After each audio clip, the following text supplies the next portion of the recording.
오늘 영적 원리 네 번째 시간, 하나님의 말씀이 지식에서 끝나는 이유는 마음을 함께 경작하지 않기 때문이다. 오늘 저희의 질문은 여기에 있습니다. 제가 목회를 하면서 또 많은 것들을 보면서 어떻게 하나님의 말씀을 아는 사람들이 저렇게 행동할 수 있을까? 아주 단순한 질문이에요. 하나님의 말씀을 아는 사람들이 어떻게 이웃과 저렇게 할 수 있을까? 기도를 저렇게 많이 하는 사람들이 왜 이렇게 땅을 모를까? 뭐 이런 거예요, 질문은. 가만히 봤더니 알기는 많이 알아요, 머리로. 그러나 그것이 영적인 영역에서 전혀 열매 맺지 못하는 이유를 제가 알았어요. 살아있는 하나님의 말씀을 마음으로 받는 것이 아니라 지식으로 깨닫기 때문에 그렇습니다. 그렇기 때문에 삶이 변하지 않는 겁니다. 관계가 변하지 않는 거예요. 변한다 해도 영적인 영역으로부터 나오는 비추어짐에 따른 변화가 아니라 자기 의지적 노력의 변화예요. 근데 그 변화는 오래가지 못합니다. 더 다른 상황이 나타났을 때 그런 변화들은 전혀 제어되지 않습니다. 그래서 제가 의문을 갖기 시작한 거예요. 도대체 하나님의 말씀을 우리가 지식적으로 깨닫고 이해하는 것도 되게 중요한데 그것과 영적인 영역의 일들과는 어떠한 관계가 있을까? 이런 질문들을 해보기 시작한 거예요. 저렇게 성경을 많이 읽고 저렇게 교회를 오래 다니고 저렇게 열심히 기도를 하는데 왜 전혀 하나님의 권위가 부어지지 않고 하나님의 어떤 영적인 돌파들이 그 삶 가운데는 없을까라는 질문들입니다.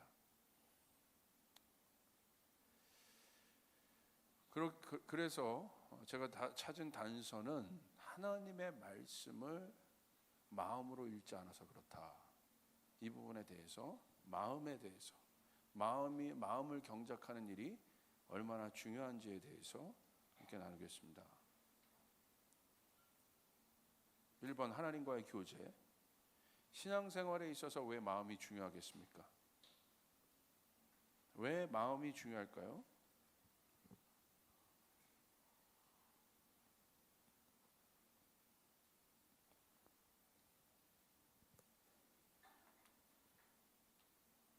여기 마음이 없는 사람 있습니까?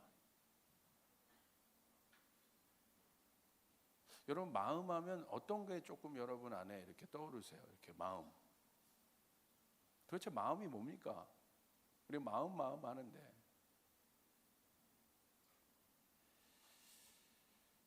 여러분, 우리가 하나님을 안다는 것이 무엇인가 한번 질문해 보세요. 내가 하나님을 알아간다는 게 뭘까? 그냥 하나님에 대해서 지식 몇 가지를 더 아는 것이 하나님을 안다고 하는 것인가? 아니면 남이 몰랐던 어떤 성경적 어떤 비밀들을 내가 좀 깨닫는 것이 하나님을 안다는 것인가? 그럼 그런 것을 전혀 모르고 못 깨달으면 그 사람 하나님 모르는 사람인가? 저기 미전도 종족 가운데, 글도 없는 미전도 종족 가운데 복음이 들어가서 그들이 하나님을 예배하고 경배하는 부족이 있다고 생각해 봅시다. 글도 잘 못 읽어요. 그러니까 지식적 영역에 깨달음이 없을 수 있어요. 그렇다면 그들의 예배, 그들이 경배하고 있는 하나님은 그들에게 누군가? 우리의 관점에서 본다면 그들은 하나님 모른단 말인가? 아닌 것이죠. 과연 하나님을 내가 안다는 게 뭐냐? 내 신앙이 과연 깊이 있다는 건 뭐냐? 내가 우리 이 공동체 안에서 내 신앙이 그래도 예수님 닮아가고 깊이 있다는 것을 어떻게 증명할 것인가?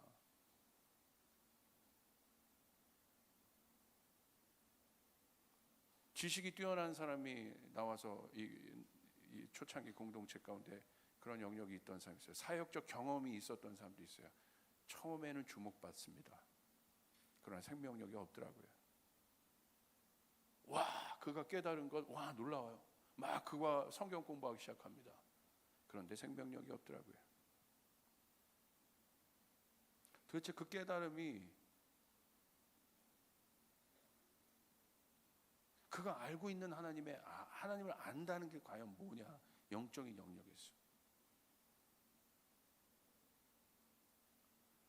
여러분 저를 아십니까?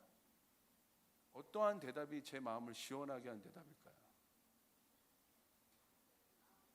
그렇죠. 마음을 이해하고 있는 사람이에요. 여기에 제 마음을 이해하고 있는 사람이 있습니까? 그게 안다는 거예요. 그렇기 때문에 부부가 서로 제일 잘할 수밖에 없죠. 부부. 고은지 사모님 어디 있습니까? 저 뒤에 있어요. 네. 제 아내가 제 마음을 알죠. 저에 대해서도 알고 대해서도 아는 것도 중요해요. 그러나 제 아내가 저를 안다는 건 뭐야? 제 마음을 이해하고 있다는 거예요. 목사의 마음을 이해하고 있는 사람이 얼마나 있겠습니까? 여기에. 목사에 대해서는 알기를 좋아하겠지만 목사의 마음에 대해서 알기를 노력하는 사람은 얼마나 되겠습니까? 내 옆에 있는 이웃에 대해서는 내가 알고 있지만 이웃의 마음에 대해서 알기를 노력하는 사람은 얼마나 되겠습니까? 이건 다른 문제입니다. 하나님에 대해서 알기는 좋아하지만 하나님의 마음을 이해하려고 하는 사람은 얼마나 되겠습니까? 아버지에 대해서는 이해하지만 아버지의 마음 중심 안에 있는 그것을 알고자 노력하는 사람은 얼마나 되겠습니까?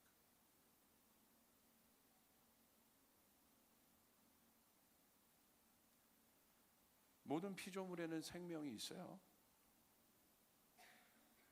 그런데 우리가 물리적으로 보는 생명이 있지만 인간의 생명은 달라요. 인간만이 하나님의 생기가 공급된 영적인 존재라는 거예요. 다른 생명이라는 거예요. 다른 차원의 존재라는 거예요. 여러분, 이것이 여러분의 이 땅에 있는 중요한 이유예요. 왜 여러분 다른 동물, 다른 어떤 생명력이 있는 생명체, 피조물에도 생명이 있지만 왜 인간에게만 하나님께서 영적인 기운을 불어넣으셨겠어요? 그 코에 생기를 불어넣으셨겠어요? 그래서 영이 되게 하셨겠어요? 오직 모든 피조물 가운데 인간만 그렇습니다.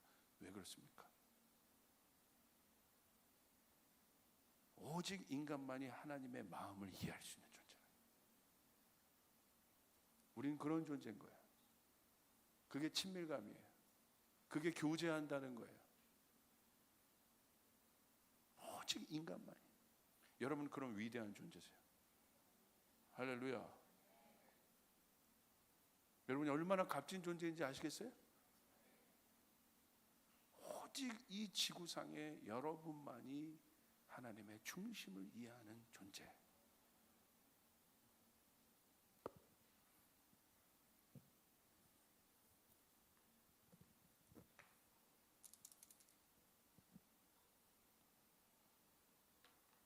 우리 하나님과 교제하죠. 근데 이 교제는 마음의 교제인 거예요.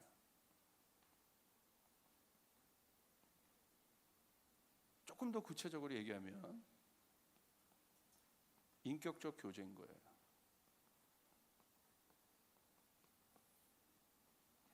인격적 교제는 뭐예요?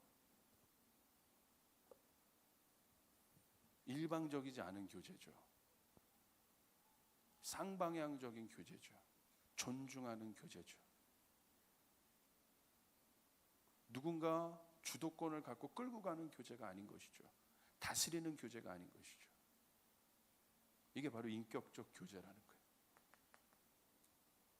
오직 인간만이 하나님과 인격적 교제를 나눌 수 있는 존재라는 것입니다.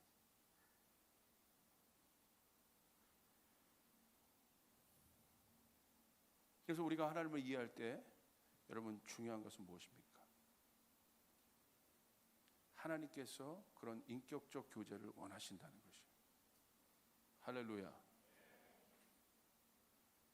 우리가 뭐 영화에서 보는 도대체 알 수도 없는 그런 제사들을 지내는 것이 아니라 하나님께서 진정으로 원하는 것은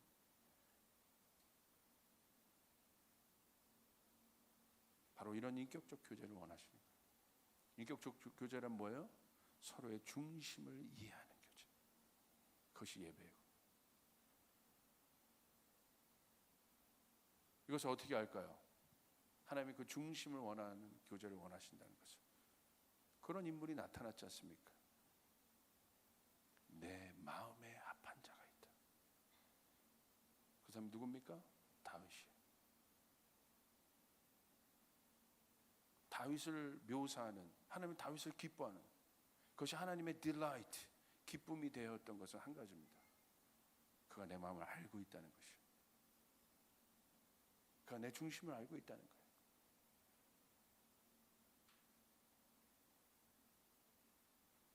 사도라는 영화가 있더라고요. 아버지와 아들의 이야기예요. 왕과 세자의, 우리가 사도 세자의 그 뒤지 속에 갖춰졌던 그런 왕과 이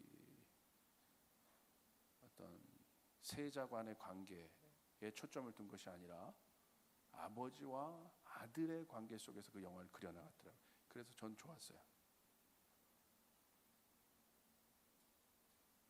마지막 우리가 알고 있는 것처럼 그 뒤지 속에 사도세자가 죽지 않습니까? 그래서 마지막 송강호가 아들의 얼굴을 만지면서 절규하는 장면이 있습니다.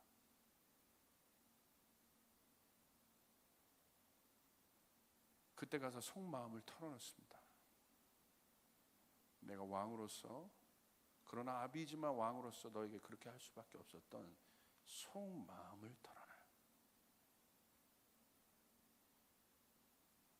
그 장면이 참 슬프더라고요. 제자가 된다는 것은 무엇입니까?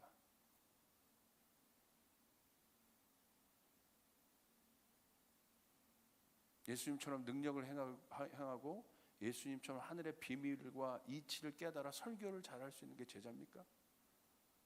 제자가 된다는 건 무엇이겠어요? 예수님 유일하게 제자들에게 당신의 마음을 털어놓으셨어요. 그 12명만이 예수님의 마음 안에 무엇이 있는지를 알 수 있어요. 이 사람이 제자인 거예요. 오늘 여기서 저에게 제자 훈련 받고 계신 분들이 있어요? 여러분이 제자가 된다는 것은 무엇이겠어요? 구체적으로 여러분이 멘토링을 받고 있는 여러분의 멘토와 여러분의 지도자가 있다고 한다면 그가 가르쳐주는 어떤 것을 보는 게 아니에요. 제자란 스승의 마음을 이해하는 거예요.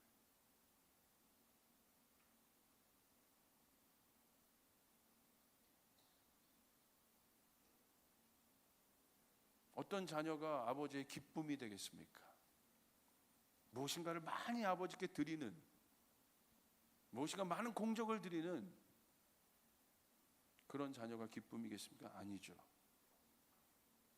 아버지의 마음을 이해하고 아버지의 마음 중심 안에 있는 일들을 하는 아들이 아버지의 기쁨이겠죠. 한국교회 안에 이 마음이 없습니다. 관계 안에 이 마음이 없습니다. 대해서 알기는 좋아해요. 그러니까 비판만 난무할 뿐입니다. 가르치려 할 뿐입니다. 그곳엔 사랑이 없습니다. 용납이 없습니다. 감싸줌이 없습니다. 이해함이 없습니다. 이것이 지식적 기독교예요. 마음이 없는 지식적 기독교. 머리만 커진 거죠. 잘 알아요. 열심 최고입니다. 바울 되기 전에 사울이 얼마나 많은지 몰라요. 열심, 지식, 행위 완벽해요. 그러나 예수님이 그랬어요. 사울아, 네가 왜 나를 핍박하느냐? 그것이 예수님의 마음이에요. 네가 왜 나를 핍박하느냐?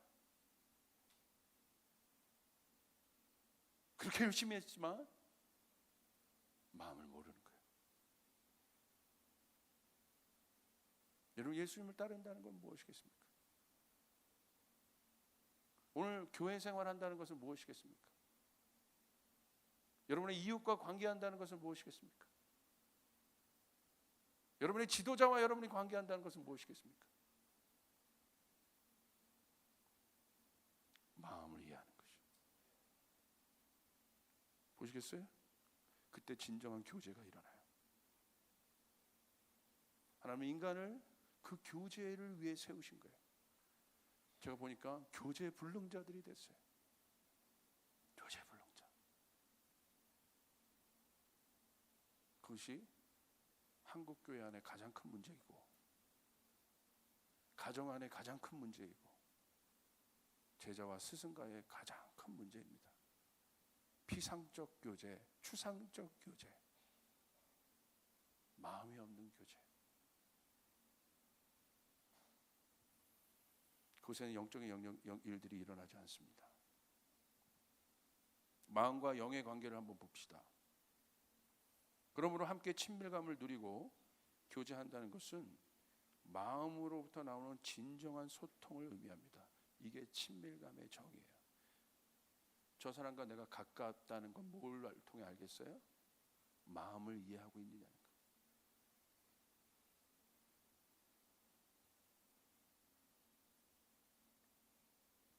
그래서 외로운 거예요. 현대인들이. 마음이 없는 곳에는 영혼도 없습니다. 그래서 영혼 없는 멘트를 날릴 때 우리 뭐라고 합니까? 아니, 마음 없는 멘트를 날릴 때 영혼 없다. 거꾸로.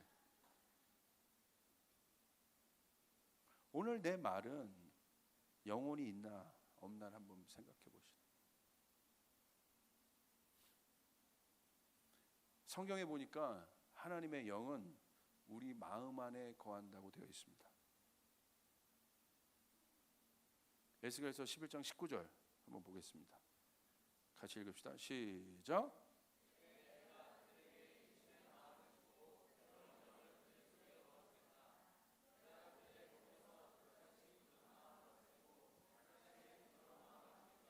할렐루야. 주님 분명히 뭐라고 말씀하십니까?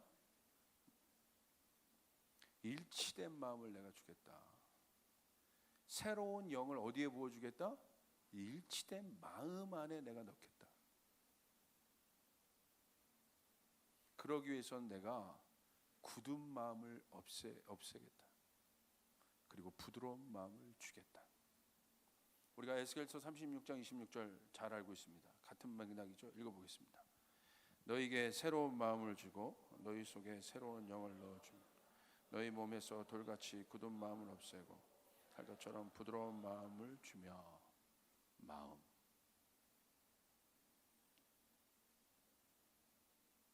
이 마음과 행위는 굉장히 중요한 단서가 되고 이 관계가 있어요.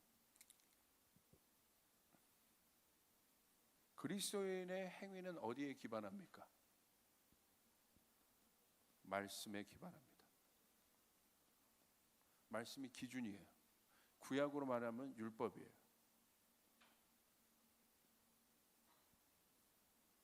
율법은 철저하게 뭐에 관계된 거예요? 행위에 관계된 것이에요. 하나님의 법대로 행하느냐 안 하느냐의 문제예요. 왜 하나님이 말씀을 주셨겠어요? 원래 우리는 율법이 필요 없는 존재예요. 율법은 곧 뭐예요? 하나님의 말씀과 같습니다. 원래 인간은 하나님의 말씀을 순종하고 하나님의 말씀을 듣고 따르는 존재였어요. 원래 인간은.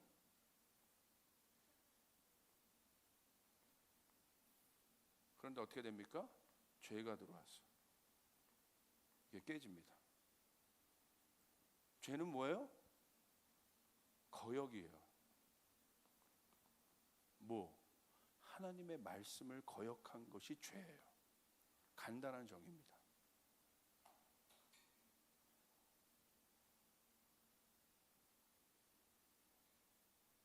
이게 죄입니다. 이 거역에 대한 깊은 뿌리들인데 지금 그것을 다루지 않겠습니다.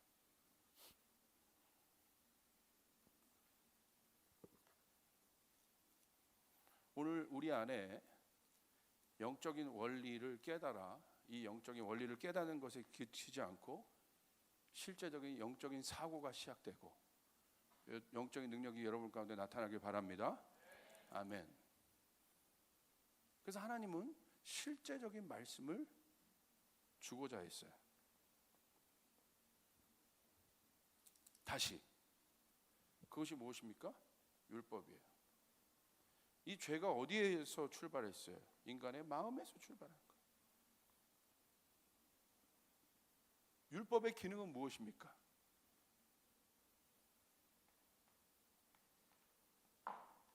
누굽니까? 누구예요? 졸라맨이 아니고 우리의 마음과 생각이 있어요. 뭐 굳이 이따가 이것을 어떻게 정리할지는 보이세요. 굳이 우리가 한번 생각을 해보시라. 생각과 이것은 무엇을 낳아요? 행동을 낳아요.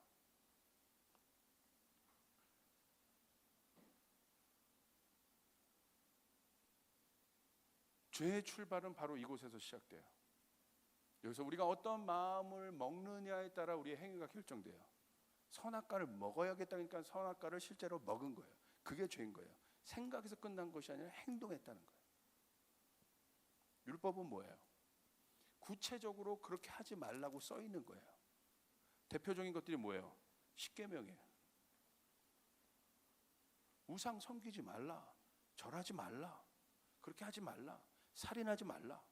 구체적으로. 그러므로 율법은 뭐와 같아요? 우리의 생각과 마음을 지키는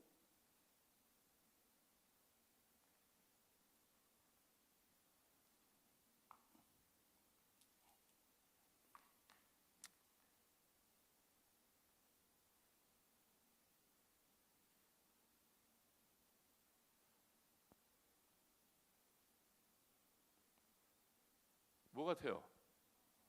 성과 같은 거예요. 여기 잘 그렸어요? 뿌듯해. 성과 같은 거예요. 성. 견고히 보호하고 있는 것이죠. 사단의 불화살이 날라올 때,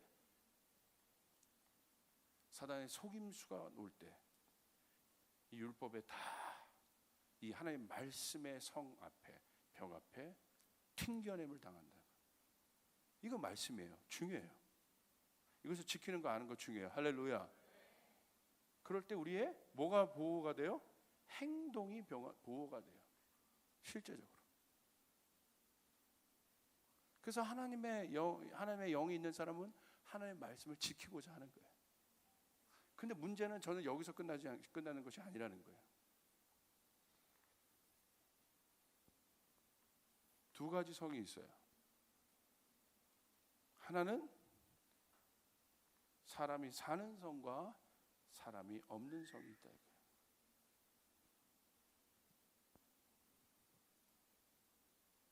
하나님의 말씀을 마음으로 받은 사람은 바로 이 성이 돼요. 그러나 하나님의 말씀을 마음으로 받지 않고 지식으로 받은 사람은 성은 지었으나 사람은 살지 않습니다. 그래서 관계 못하는 거예요. 썰렁한 거예요. 사랑이 없어요.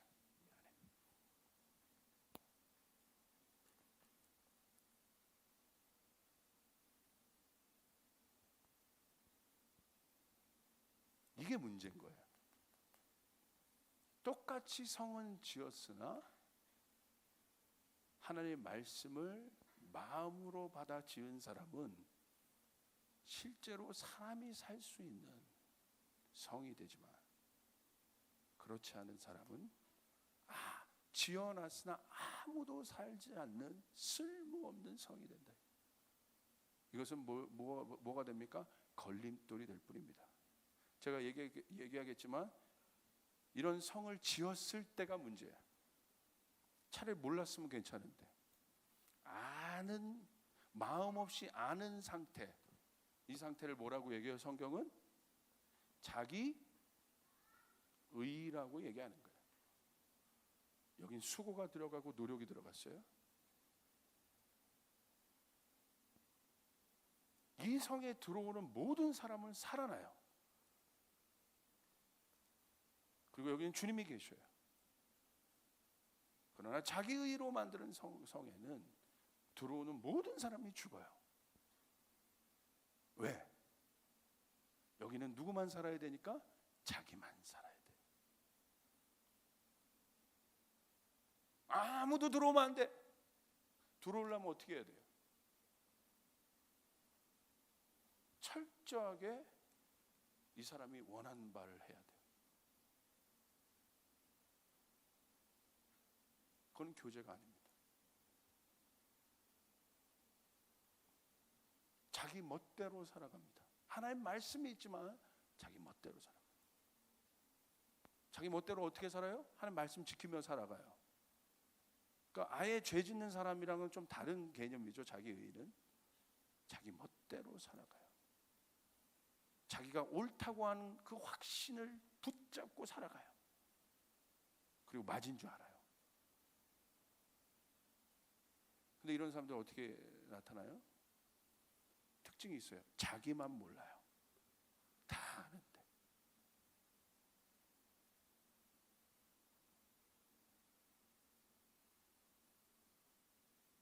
예를 들어 이건 편집하세요. 종교적인 교회에 한번 가보십시오. 뭐 어떤 장로님이 예를 들어서 대표 기도를 한다고 생각해 보세요. 이런 성을 갖고 있는 사람이 아니면 뭘 한다고 생각해 보세요. 전지전능하시고 천지를 만드시고 위대하시고 놀랍고 하나님 아버지 다 찾는데 백성들은, 여기 있는 성도들은 아파요. 끝까지 그걸 합니다. 왜? 견고하게 이 집을 갖고 있으니까. 절대 변하지 않아요. 이걸 누가 무너뜨리라고 해요? 그땐 전쟁이 일어나는 거예요. 자기 의는 무서운 거예요. 의를 논할 수 있는 것. 의는 하나님에게 해당돼요. 우리는 불의예요. 하나님만 의로우세요. 할렐루야. 자기 의는 자기를 righteousness, 자기를 정당화하는, 그 밑에 뿌리는 교만이에요. 하나님의 자리에 자기를 갖다 둡니다. 이런 사람 멘토도 없습니다. 이런 사람은 지도자도 없습니다. 그렇기 때문에 이런 사람들의 대부분 영적 문제는 뭔지 아십니까? 불순종과 반역의 영이 가득합니다. 그 뿌리 안에는 한 번도 누구에게 순종해 본 적이 없어요. 순종해도 80% 순종을 합니다. 순종해도 70%, 90% 순종해요. 주님께 순종하는 것은 100% 하는 것이에요. 할렐루야. 여러분의 삶 가운데 100% surrender 해보신 적 있어요? 여러분의 스승에게 100% surrender 해본 적 있어요?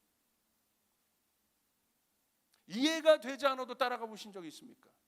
오늘 제 설교를 목사님이 어떤 설교를 하시고 목사님에게 말 듣는다, 혹시 사단이 그런 마음을 줄까 봐 미리 경고합니다. 영적 원리로 깨달으시길 바랍니다. 뭐 때문에 그렇습니까? 100%의 순종을 경험해 보지 않은 세대.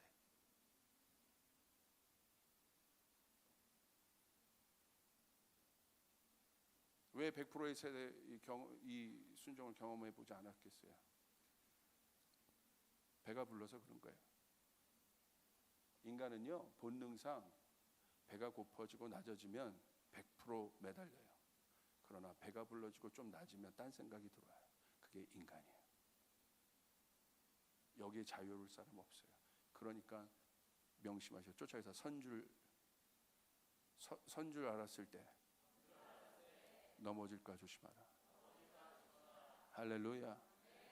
그것을 자기 자신에게 경계하고 있는 자.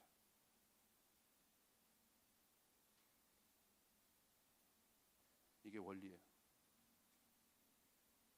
신명기 30장 6절을 보십시오. 같이 읽겠습니다. 시작.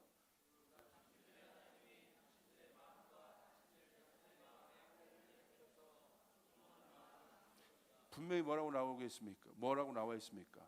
어디에 할례를 베풀어요? 마음에 할례를 베풀었을 때 어떤 일이 일어나요? 순종하는 마음을 주실 것입니다. 하나님 백성 이꼴 순종하는 자들이에요. 아들 이꼴로 순종이에요. 예수 그리스도의 아들됨, sonship. 아들의 영이 있는 자에게 순종의 영이 있는 것이에요. 믿으시면 아멘 합시다. 믿으시면 아멘 합시다. 이게 영의 원리인 것이에요. 우리는 로이드 존스의 영도 아니고 칼뱅의 영도 아니고 예수의 영, sonship의 영을 받는 것이에요. 아들의 영, 마음에 할례 받은 자, 행위에 할례 받은 자들이 아니라. 성경은 어디에 할례를 받으라고 말하고 있습니까? 네 마음 안에 할례를 받아라. 네 중심의 할례를 받아라.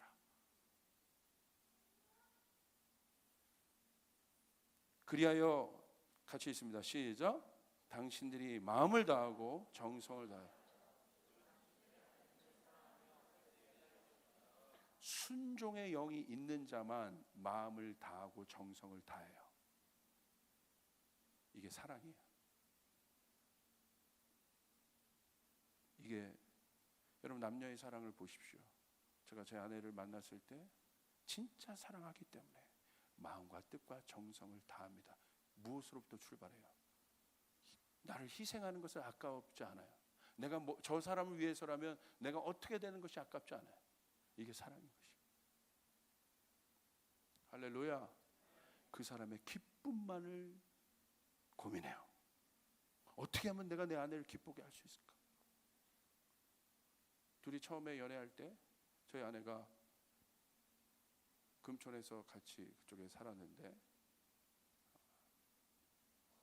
역천동, 녹번동, 녹번역 쪽 그쪽까지 유치원 선생님 근무를 나갔습니다. 너무너무 제가 뭐 줄 수 있는 건 아무것도 없고 왜 뭐 오직 얼굴뿐 아무것도 없었어요. 아무것도 없고 어떻게 하면 기쁘게 해줄 수 있을까? 아침에 저는 직업도 없어. 아침에 저희 아내가 7시 몇 분에 정류장에서 버스를 타요. 그럼 제가 할 수 있는 건 뭐야? 아침에 더 일찍 일어나서 아내가 탔을 때 그 옆에 올라가서 타자마자 깜짝 쇼로 딱 옆에 앉아서 출근하는 1시간 동안 손잡고 가주는 거야. 안 놀라? 그 손 붙잡고 1시간 동안 가만. 얼마나 격려가 될까 내가. 얼마나 이 삶의 활력소가 될까. 그 직장 끝나면 어떻게 해요? 그 앞에 기다리고 있는 거야. 제가 뭐가 많으니까 이걸 해요? 시간이 많아요. 아니 내가 할 수 있는 건 이거밖에 없어. 기쁨이 되려고 하는 거. 여러분 우리는 주님의 마음에 기쁨이 돼야 된다. 우리 서로 안에 기쁨이 돼야 된다는 것이에요. 저거 어떻게 내가 잡어? 저거 내가 이건 사랑이 아니야. 저거 내가 어떻게 고쳐? 사랑이 아니야.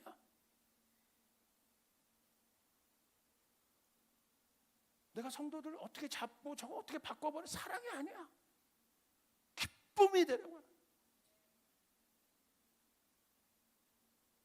우리가 하나님의 말씀을 지킨다는 건 그분의 기쁨이 되려고 지키는 거예요. 할렐루야.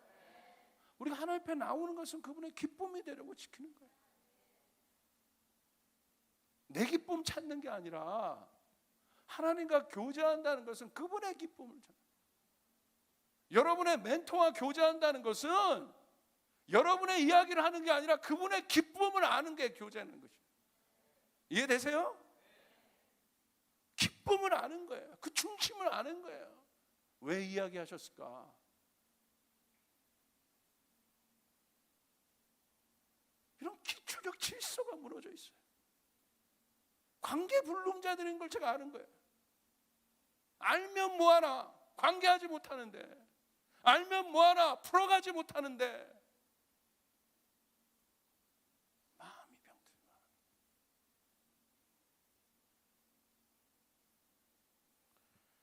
빌립보서 2장 5절 같이 읽습니다. 시작.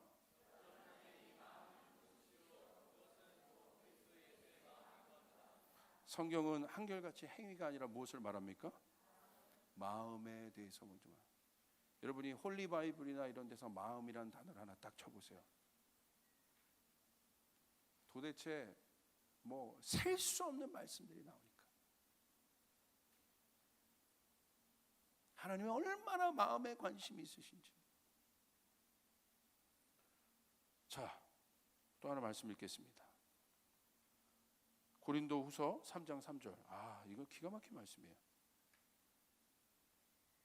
제가 얘기했던 모든 것을 정리해서 얘기합니다. 시작. 여러분은 분명히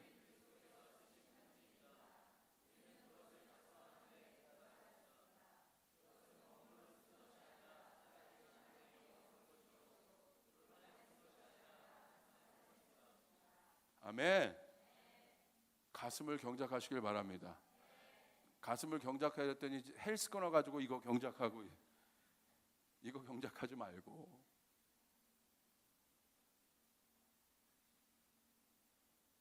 오늘 성경 분명히 기록하고 있죠? 뭘 기록하고 있어요? 제가 딴소리하고 있습니까? 말씀대로 이야기하고 있지 않습니까? 여러분 말씀을 따르길 원합니까? 말씀이 여러분의 기준이 되길 원합니까? 말씀이 여러분 가운데 능력과 원리로 나타나길 원하십니까? 그럼 뭘 경작해요? 마음을 경작하라 이거예요. 마음을. 하는 말씀을 어디다 쓰셨어요? 마음에 쓰셨다고 된 거. heart.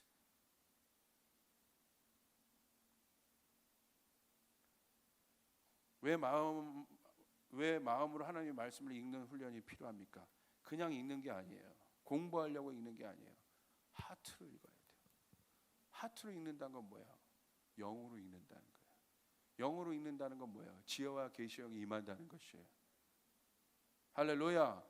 지식으로 이해한다는 것이 아니야. 영이 활성화되기 위해서는 그럼 어떤 사람이 영이 활성화가 돼 있어요? 기도 생활이 충만한 사람이에요. 그 사람은 영이 활성화되어 있는 사람이에요. 지금 기도에 대해서 티칭으로 가진 않겠습니다. 자, 마음을 좀 더 보겠습니다. 마음이 경작되지 않았을 때의 신앙의 형태를 봅시다. 여러분 한번 이제 생각해 보세요. 내가 지금 이런 상태가 올 때가 있다. 그럼 다 요거 분석해 보시면 돼요. 원리로. 영이 거칠어집니다.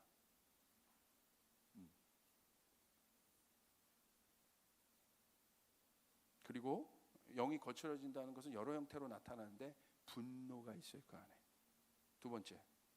근데 분노도요. 아예 막 풀어내는 이런 분노도 있지만 여러분 웃으면서 내는 분노도 있어요. 그 말 무슨 말씀인지 아세요? 성경에서는 겉으로 우리가 다혈질적인 이 분노만 얘기하는 것이 아니에요. 속으로 화내는 마음들이 있다는 거예요. 속으로 믿지 않는 마음들이 있다는 거예요. 겉은 웃지만 이제 저는 이제 겉모습만 보고 절대 속지 않아요. 저 사람이 막 온유하고 막 속에 칼을 붓고 있는 사람이 얼마나 많은데. 영의 원리를 깨달으면 속이 보여요. 속이 느껴져요. 그 사람의 말 하나, 행동 하나에 봐도 그 존재감이기 때문에 그게 느껴지는 거예요. 그리고 거의 100% 맞습니다. 100% 하면 또 뭐라고 해?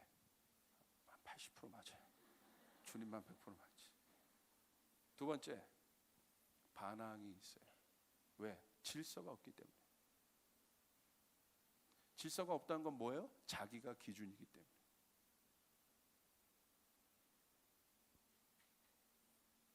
그러니까 기본적으로 나타나는 성향이 분노와 반항은, 이 불순종은 항상 같이 갑니다. 둘이 친구예요. 분노와 불순종은 둘이 사이좋은 친구야. 항상 같이 가. 그리고 세 번째, 영적인 영역이 성격과 행동으로 이제 구체적으로 나타납니다. 자, 이제 분석하셔야 돼요. 왜 내가 내 말이 거칠어지고 있는가? 왜 내 마음 안에 이런 일들이 일어나는가? 내 안에 왜 불순종하고 싶은 마음들이 막 일어나는가? 왜 나는 사랑을 말하기보다는 판단하기를 좋아하는가? 내가 자꾸 뭔가를 고치려고 하는가? 왜 그런가? 원인은 간단합니다. 우리가 영적인 존재이기 때문에 하나님의 말씀이 마음으로 입력되지 않고 머리로 입력되고 있어서 그래요. 이게 무서운 겁니다. 마음으로 입력되면 그 말씀을 갖고 살아내는 거예요. 어디에서? 이웃과. 내 연약한 영역들과 살아내는 거예요. 그 말씀.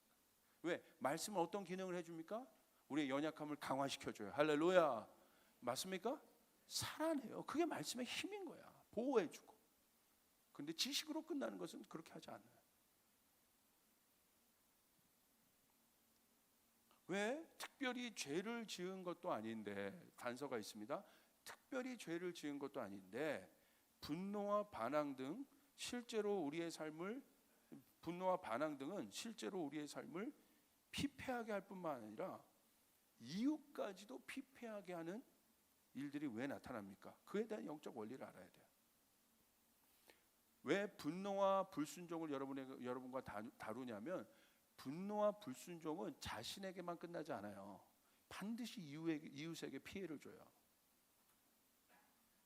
그 대표적인, 보세요. 여러분 가정에도 분노의 기제가 있는 사람을 보십시오. 분노가 일어나면 혼자 스스로 분노하다 끝납니까? 아니죠. 옆에 피해를 주죠. 반드시 다뤄야 되는 기제라는 거예요. 불순종 또한 마찬가지입니다. 불순종은요, 자기가 중심이기 때문에 세를 형성해요. 반드시 대적으로 나타납니다. 자, 보겠어요? 이 모든 일은 왜 일어나는가? 그렇게 왜 나 마음이 평안하다가 왜 깨지고 막 자꾸 모든 것이 막 비판과 판단으로만 보이고, 왜 내 눈안에 그런 일들, 왜 자꾸 내가 이렇게 될까? 그건 간단하다는 거예요. 마음이 굳어져 있기 때문에 그런 거예요. 마음이 굳어져 있다는 건 뭐예요? 하나님의 영이 지금 움직이고 있지 않다는 거예요. 할렐루야. 이해되세요? 마음이 굳어져 있다는 거예요. 그러니까 옳은 말을 해도 이게 뭐 영적인 영역의 일들이 풀어지지 않는 거지. 굳어져 있으니까. 제가 마음이 저희 아내에게 굳어져 있어요. 예를 들어 옳은 말을 하는데 그것이 들어가겠습니까? 당연히 옳은 말을 하는 거예요. 저는 아내의 이런 모습을 보고 왜 그래? 굳어져 있을 때에 나오는 말은 상처로 나가요. 옳은 말을 하는 거예요. 저는 지금 예수님은 어마어마한 것들을 지적하고 이야기하시고 그 마음을 후벼 팠어도 예수님께 나오면 상처를 왜 안 받은 줄 아세요? 사람들이 예수님 마음에서 나오기 때문에. 그러나 예수님 말할 때 상처를 받은 자들이 있어. 막 그 사람들 누굽니까? 굳어져 있는 자들이에요. 누굽니까? 바리새인들. 괴로워하는 거예요. 막 스데반이 설교했을 때 어떤 일이 일어났어요? 막 그들이 막 분을 내고, 왜 판단당했다 이거지. 자기가. 여러분 보십시오. 그렇기 때문에 영이 거칠어진다는 거예요. 사랑하는 여러분, 여러분의 입에 사랑의 언어가 가득하길 바랍니다. 격려의 언어가 가득하길 바랍니다. 존중의 언어가 가득하길 바랍니다. 긍정의 언어가 가득하길 바랍니다. 이게 영의 원리예요. 제가 저희 아내에게 화낸다고 해서 아내가 바뀌어요? 바뀔 수는 있겠지. 제가 공포적으로 하면 그건 바뀌는 게 아니라는 거야. 행동은 바뀌어도 마음은 바꾸지 않은 거야. 이해되세요? 제가 제 아내를 존중할 때, 마음으로 할 때, 오히려 섬길 때 그 아내는 바뀝니다. 저희 아내도 마찬가지입니다. 저한테.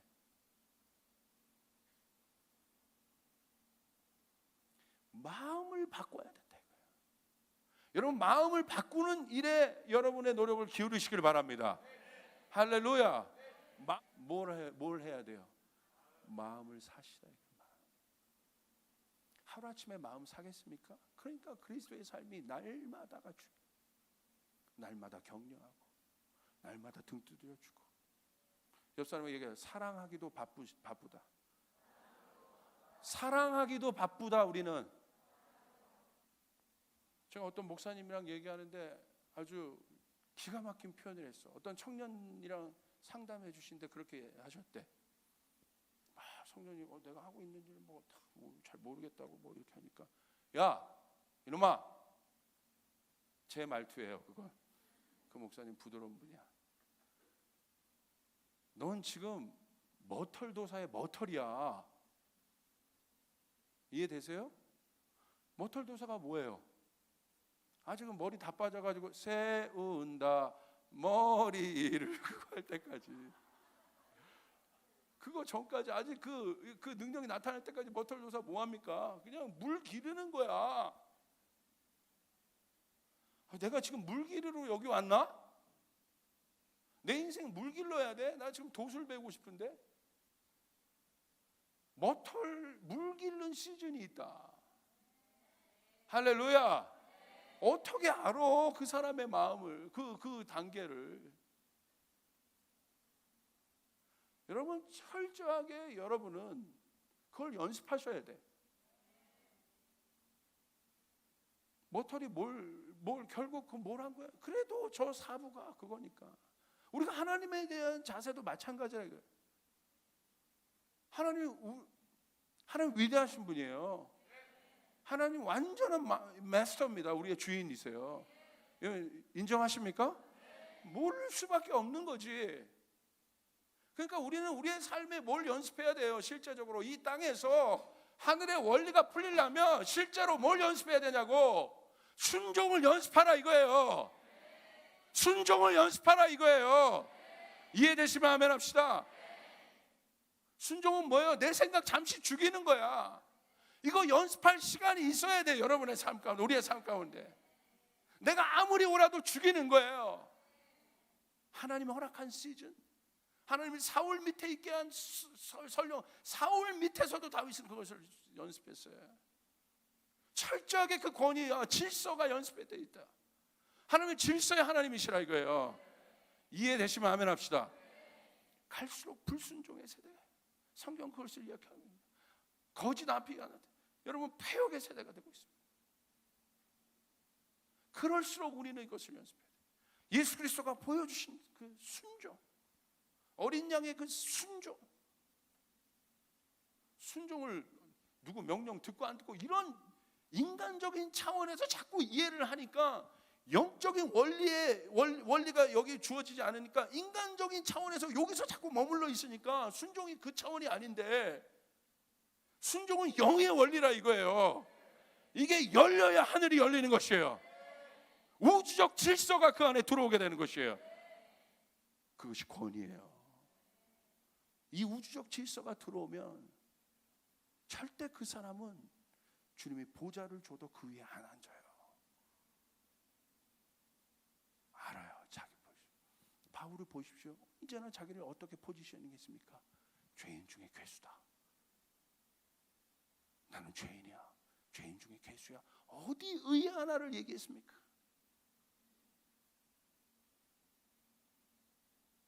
자, 이걸 잘 알아야 돼요.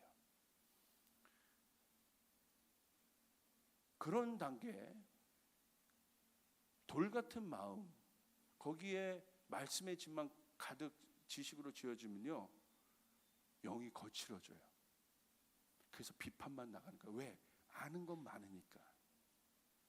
오히려 그 아는 것이 배설물이라니까. 도움이 되지 않아요.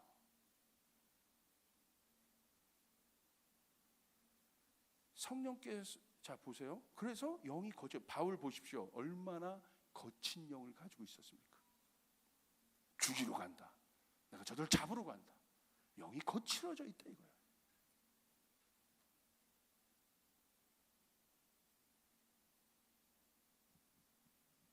근데 왜 그러냐면 성령께 자신의 연약함을 조명하지 않아서 그래요.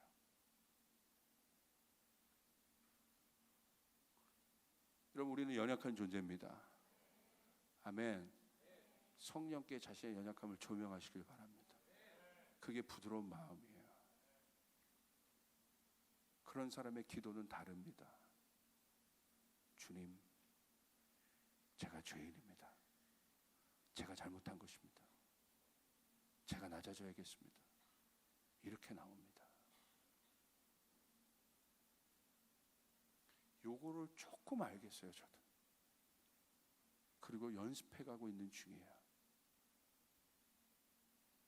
제 안에 고슴도치와 같은 모양이 있어요. 그것은 연약함이에요. 이 고슴도치가 평상시는 가만히 있죠. 그러나 어떤 상황이 됐을 때 어떻게 돼요? 가시를 세워요. 그런 것이 제 안에 있다는 것을 알기 시작했어요. 근데 그 가시가 다 뭐예요? 내가 아는 거란 말이에요. 이걸로 죽이고 있더라고.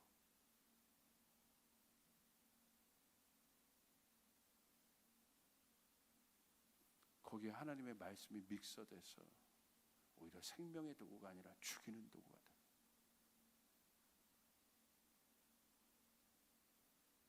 오늘 우리 안에 이 가시가 없어져야 합니다. 할렐루야.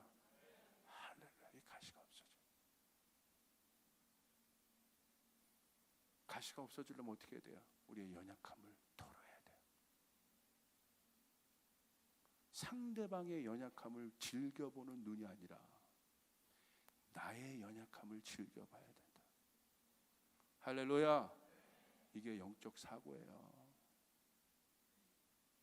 오늘 목사도 이거 연습하려고 가진 노력을 하는 거예요. 내가 이 말을 할 자격이 되나? 이 질문. 반드시 나를 돌아봐야지. 돌아보면서 부끄럽지만 하는 거예요. 이런 갈등 속에서 가는 게 신앙인 거예요. 어떻게 당당하게 얘기합니까? 그렇지 않아요. 절대 당당함이란 있을 수 없어요. 그 갈등 속에 가는 거예요. 내가 맞나? 그 불확실성, 그러나 그 불확실성이 우리를 살게 한다 이거예요. 할렐루야. 확실성을 갖는다는 것은 여러분 그렇게 나오는 거 그런 믿음이 아니에요. 자기 자신에 대한 불확실성. 바울이 항상 그 고민이지 않습니까? 그런 존재이기 때문에. 그런데 언제 우리는 이 불확실성이 확실성으로 바뀝니까?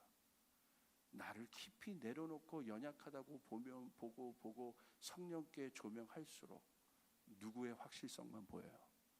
예수의 확실성만 보인다. 그 안으로 들어가는 것이에요. 할렐루야. 예수의 마음 안으로 들어가는데 뭐가 보여요? 예수님을 용납하셨고, 예수님을 세우셨고, 예수님을 사랑하셨고. 할렐루야. 여러분 믿습니까? 그러나 죄에 대해서는 단호하셨지만, 죄는 미워하셨지만 죄인을 끌어안으셨다.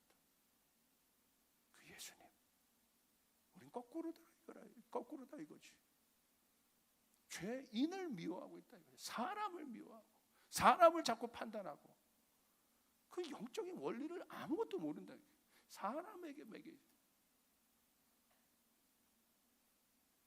우리 대학생들 이 말이 좀 어려울 수 있어 지금. 그러나 여러분 잘 깊이 새기면 여러분이 살아가는데 이건 깊은 원리가 돼요.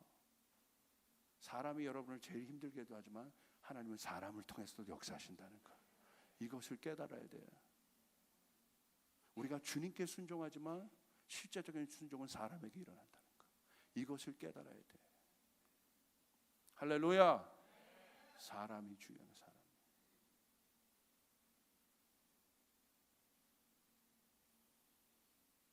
자, 보세요. 연약함이 조명이 안 돼요. 그러면 어떻게 되냐면 이 연약함을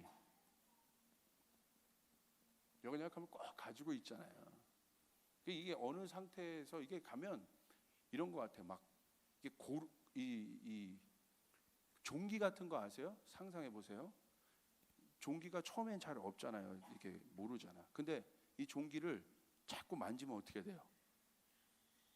막 빨개지죠.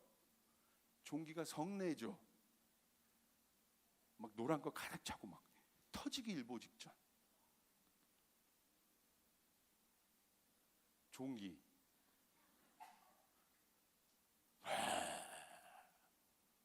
그런 상태. 우리 연약하면 그렇게 성장한다니까. 약하니까. 중요한 건 왜 이게 중요하냐면 영적 원리에서 상황이 딱 닥쳤을 때 제어가 안 돼요. 여러분, 제어하는 것은 성령의 은사입니다. 할렐루야. 셀프 컨트롤 하잖아요. 제어가 안 된다는 거야. 이게 문제예요. 그렇기 때문에 바로 제어되지 않은 이 영역에 뭐가 나타나요? 제어가 되지 않은 영역에 나타나는 게 뭐냐면 대표적으로 분노입니다. 그래서 보세요. 저 같은 경우는 좀 그런 스타일이었어요. 말하면서 열받아요. 이거 아세요? 말하면서. 거기에 항상 누가 있어요? 골리앗이 있어요. 화를 돋우는 자. 처음에 그냥 가려고 했는데 어느 정도 이제 가다가 제어가 안 된 상태 들어가면 이제 끝나는 거지. 목사고 뭐고 없는 거지 막. 그리고 나서 이미 그 상태는 어떤 상태가 돼요? 헐크가 된 상태예요. 그리고 결국은 딱 깨어나. 근데 뭐 바지 다 뜯어져 있고 막 뭐 그런 상태가 되는 거지. 철저하게 막 이게 막 수치를 경험하고. 그래서 막 제어하잖아요. 헐크 보면 어떤 상황 막 제어하잖아요. 이렇게. 모든 현대인들 안에 이 헐크 기질이 있어요. 지금 예수 안 믿는 사람들 특별히 많은 것 같아요. 헐크가 막 나이스하게 지키다가도 만약에 교회에서 만약에 그런 상황에 막 이런 마음이 통하지 않는 당회를 하면 목사가 서로 막 장로 서로 막 누가 헐크로 변하느냐 서로 막 지키고.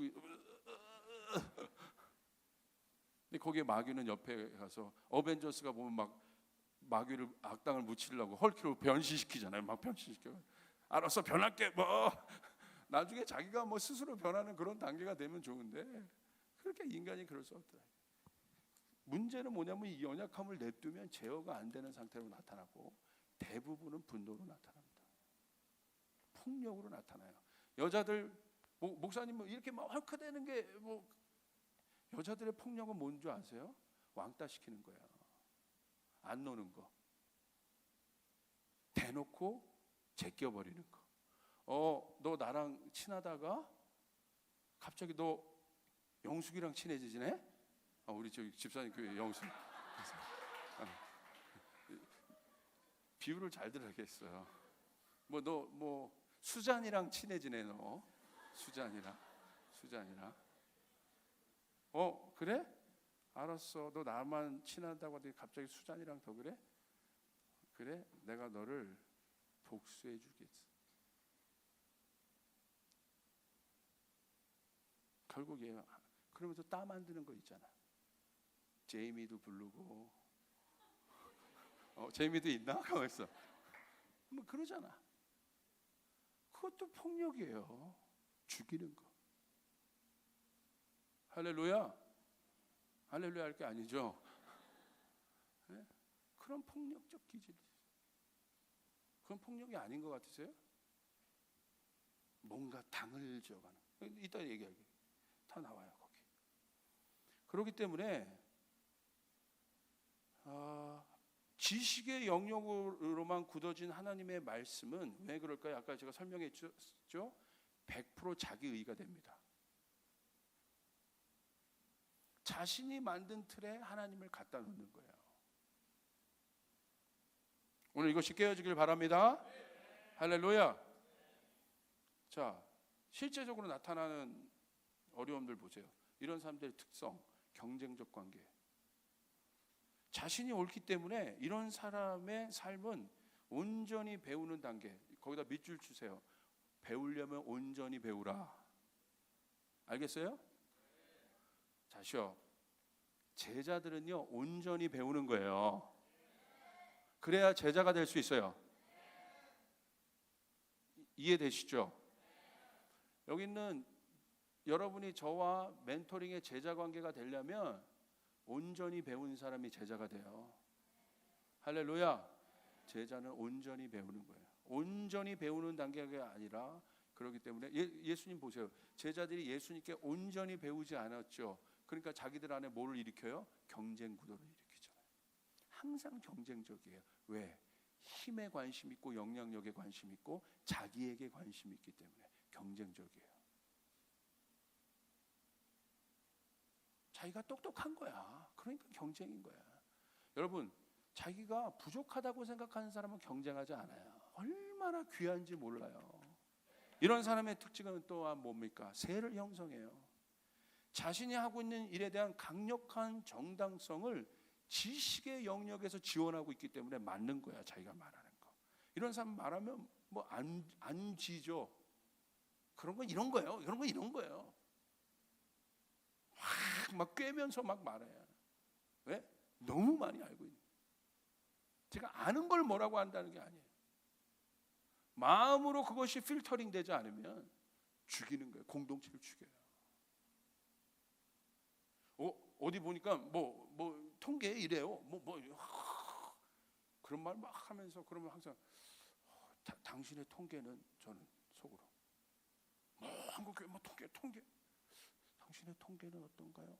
당신의 통계는 하나도 이야기하지 않고 무슨 다음에 통계? 내 통계 먼저 내야 돼. 할렐루야. 그렇기 때문에 지식의 영역에서 지원하고 있기 때문에 이에 대한 세를 얻으려 합니다. 이런 사람들은. 인간은 자신이 옳다고 여긴 부분을 인정받고 싶은 본능이 있어요. 나쁜 건 아니에요. 그렇기 때문에 이런 사람은 자신이 옳다고 주장하는 영역을 끊임없이 증명하려고 합니다. 그리고 설득해서 자신의 세에 동참하게 합니다. 그래서 이런 사람들의 대부분의 말은 상대방의 초점이 있는 것이 아니라 자신의 정당성을 강화하는 데 항상 초점이 있습니다. 세 번째, 자신을 점검하지 않음. 자신이 알고 이해한 영역을 점검하지 않습니다. 상황 속에서, 관계 속에서 조심스럽게 실험해보고 점검해야 하는 과정을 갖지 않습니다. 여러분, 점검하길 바랍니다. 내가 이해하고 있다면 점검해야 돼요. 왜 그런 일이 나타납니까? 지식적으로 하나님의 말씀을 이해해서 점검하지 않는 거예요. 마음으로 이해하면 점검해요. 대표적인 사람이 무엇입니까? 이 모든 일에 해당했던 대표적인 사람이 가인입니다. 인류 최초의 살인자 가인은 바로 이에 해당하는 사람이에요. 결국 가인은 하나님의 마음을 몰랐어요. 하나님의 마음을 몰랐고 자신이 이해하는 제사에 대한 정당성이 받아들여지지 않자 결국 그 안에 분노가 터졌고 그 분노는 아벨을 죽이는 일이에요. 왜 분노가 나오면 안 되는 줄 아세요? 돌이킬 수 없는 상처를 만들어내기 때문에 분노는 위험한 거예요. 여러분, 우리 분노하면 안 됩니다. 판단하면 안 됩니다. 할렐루야. 할렐루야. 다시요. 이해되시면 아멘 하세요. 사단이 이 영을 풀고 있어요 지금. 우리 민감해야 돼요. 진짜 승리해야 돼요. 분노와 폭력이 나타날 때 모든 것이 부서집니다. 치열하게 싸워야 할 영역이에요. 우리가 하나님의 영, 지혜와 계시의 영. 그러므로 이젠 반대입니다. 목사님 이렇게 다 봤어요. 오케이, 여러분 다 봤어요. 이젠 반대. 우리가 그럼 어떻게 해야겠습니까, 목사님? 여기 나와 있어요. 원리, 영적 원리. 하나님의 말씀을 마음에 새기는 원리. 에베소서 1장 17절 19절 같이 읽겠습니다. 시작.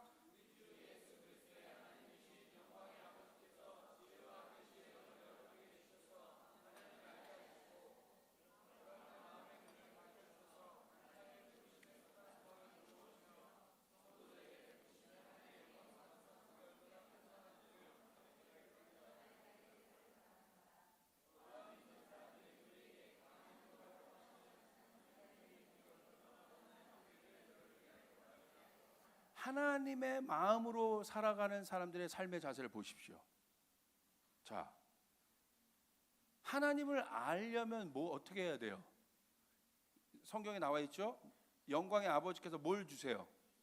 지혜와 계시의 영을 우리에게 주신다. 그 이유는 무엇입니까? 내가 뭔가를 깨달으려고 하는 게 아니에요. 내 집 지으려고 하는 게 아니에요. 하나님을 알아라. 할렐루야. 우리는 하나님을 더 알기를 원합니다. 아멘. 이것이 저희 조이풀 처치의 핵심 가치예요. 하나님을 더 아는 것. 할렐루야. 아멘. 이거 멈추면 안 돼요. 어떤 상황이어도 이거 멈추면 안 돼요. 바빠도 이거 멈추면 안 돼요.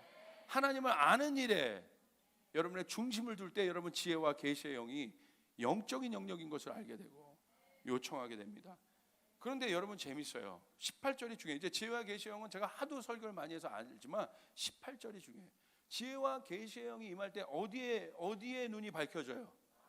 마음의 눈이 밝혀진다는 거예요. 지식의 눈이 밝혀지는 것이 아니라 내 마음의 눈이 밝혀진다. 할렐루야. 마음의 눈이 밝혀지니까 하나님 자체를 인격으로 받아들이는 것이에요.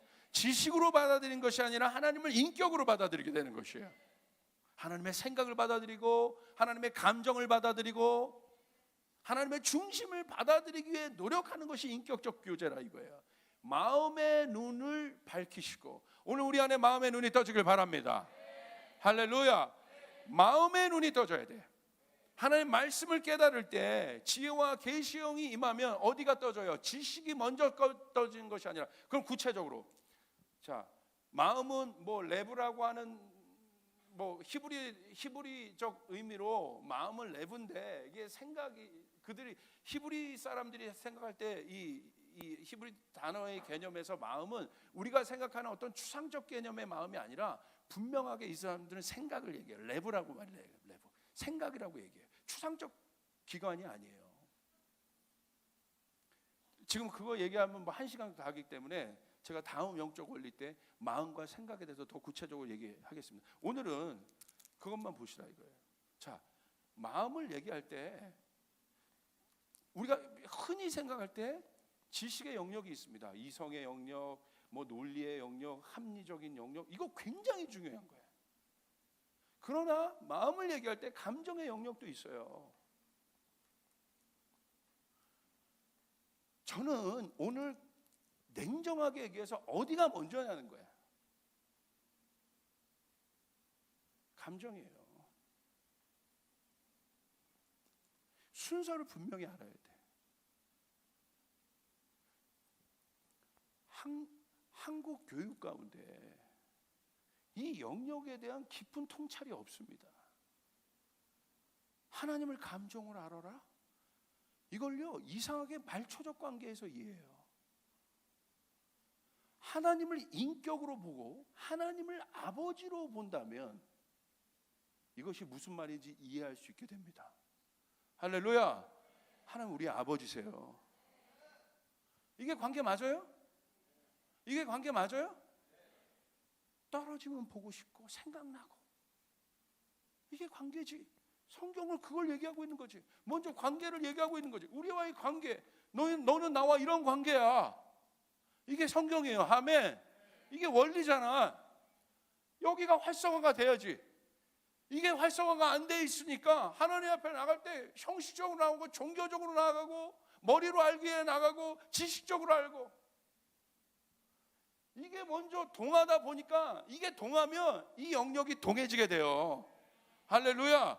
조금 더 이 영역이 동해지면 내가 이 하나님을 내가 갖고 있는 이성과 지식과 이 모든 것을 하나님을 조금 더 알아가는데 굉장한 보조 도구가 돼. 예를 들어서 엄마가 내 자녀를 볼 때 감정적으로 동하지만 이 자녀를 위해서 내가 EBS 아이들 교육 프로그램도 보고 책도 보고 그럴 때 얘에 대한 깊이가 좀 더 깊어지는 거야. 이러기 위해서 이성을 쓰고 논리를 쓰고 합리적인 영역을 쓰는 것이지. 뭐가 먼저 동해야 되냐 이거예요. 사랑하기 때문에. 사랑은 감정적인 영역이에요. 아멘. 여러분 이해되십니까? 이해되십니까? 우리의 관계도 마찬가지라 이거예요. 그 사람에 대해서 아는 게 중요한 것이 아니라 먼저 그 사람의 마음을 알려고 노력하고 그 사람의 마음을 여러분 움직이는 그 사람을 볼 때 서로 막 사랑하면 어떻게 돼요? 막 보고 싶고 안고 싶고 껴안고 싶고 이 감정이 동요가 돼야 된다. 오늘 우리 안에 이 일들이 일어나길 바랍니다. 이 일들이 일어나길 바랍니다. 그러니까 하나님 앞에 나오는데 먹먹한 마음들 가지고 나오는 거야. 하나님 앞에 이 관계가 연습이 안 되니까 사람들이랑 관계를 못해. 관계불능들이에요. 하나님은 뭔가 사랑하는 것 같은데. 오늘 엘라가 저를 보고 밥 먹을 때 그러다가 아빠는 제가 오늘 뭐 TV 보는데 어떤 아이가 뭐 너무 시한부 인생 사는 아이가 막 나왔어. 밥 먹다가 제가 그걸 보는데 너무 막 불쌍해서 막 울면서 막 눈물이 나는 거야. 그러니까 엘라가 그러는 거예요. 아빠는 예배 때마다 울어? 그러면서 그럼 아빠 어떻게 울어? 그랬더니 이러고 웃는데 이러고 웃는데. 근데 저는 그랬어요. 엘라야, 아빠는 예수님 생각만 하면 눈물이 나. 그 막 밥 먹다가 막 아빠가 막 너무 막 그래가지고 그래, 아빠는 예수님 생각하면 눈물이 나. 여기가 먹먹해져.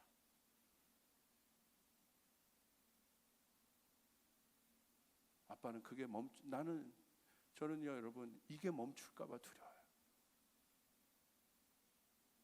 우리 안에 이 영역이 깨어나길 바랍니다. 감정 없는 냉혈 동물처럼 살아가지 말고 마음을 이해하면 그게 동하는 거예요. 우리 안에 그 일들이 살아나길 바랍니다. 하나님 그것을 찾고 있는 것이에요.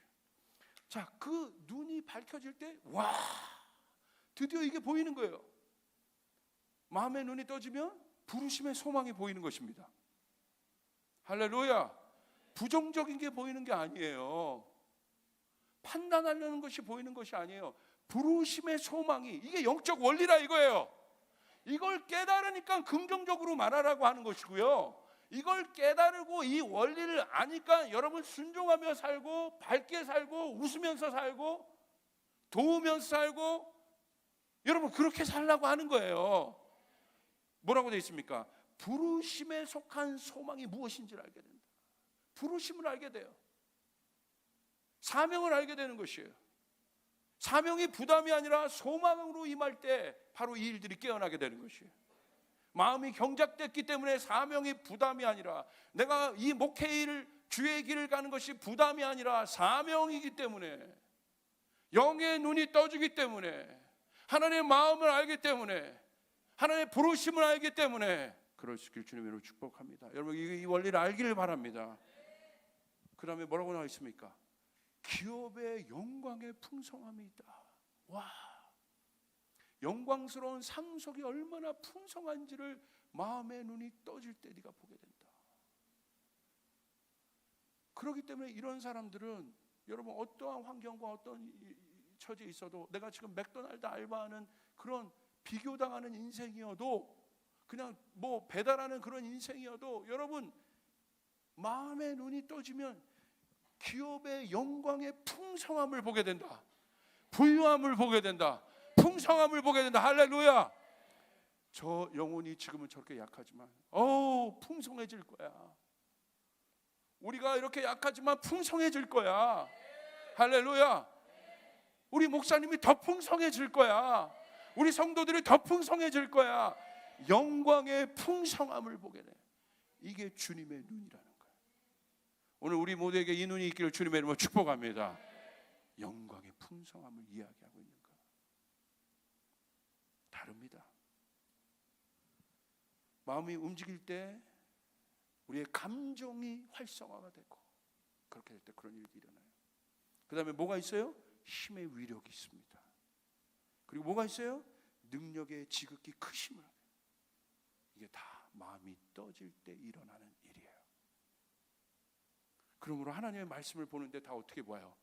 영광의 풍성함으로 보이고, 힘의 능력으로 보이며, 능력의 지극히 크심으로 보이며, 부르심의 소망으로 보이게 된다. 하나님의 말씀을 대하는 자세가 다르고, 그것이 마음과 생각으로 장착되니까 그 사람이 가면 격려가 일어나고, 그 사람이 가면 위로가 일어나고, 그 사람이 일어나가면 포로된 자가 자유케 되는 일이 일어나고, 기쁨이 일어나고, 나는 그런 존재가 되는, 하나님의 대리인의 역할을 할 수 있게 되는, 하나님의 파트너가 되는, 그 하나님의 사역 가운데 들어가게 되고, 그거를 말하게 되고, 그때 사고 여러분 일어나게 됩니다. 마지막입니다. 영적 사고를 하게 됩니다. 영적 사고는 무엇입니까? 하나님의 마음을 아는 것이에요. 그리고 생각하는 것이에요. 하나님의 마음은 온통 무엇으로 가득 차 있습니까? 그러면 여러분 이제 결론입니다. 저 주목하세요. 자, 이게 완전 하이라이트예요. 이걸 깨달아야 돼요. 영적 사고란 무엇입니까?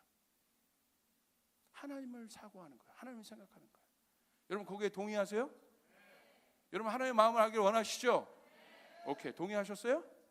그럼 하나님의 생각은 무엇으로 온통 가득 차 있겠습니까?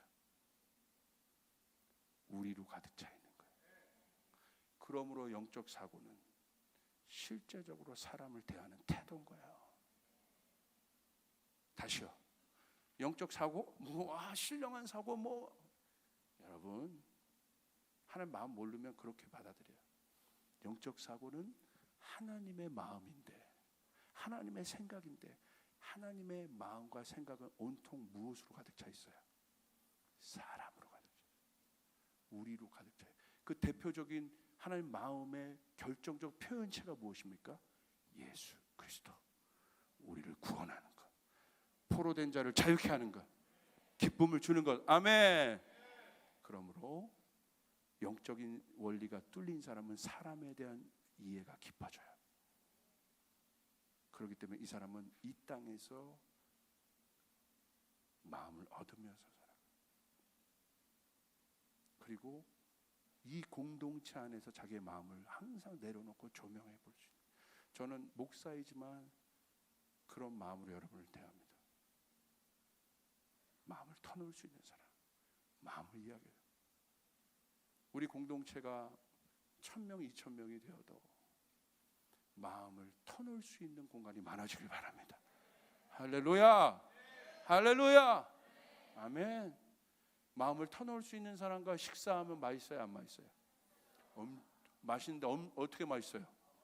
어떻게 알았어? 엄청 맛있지.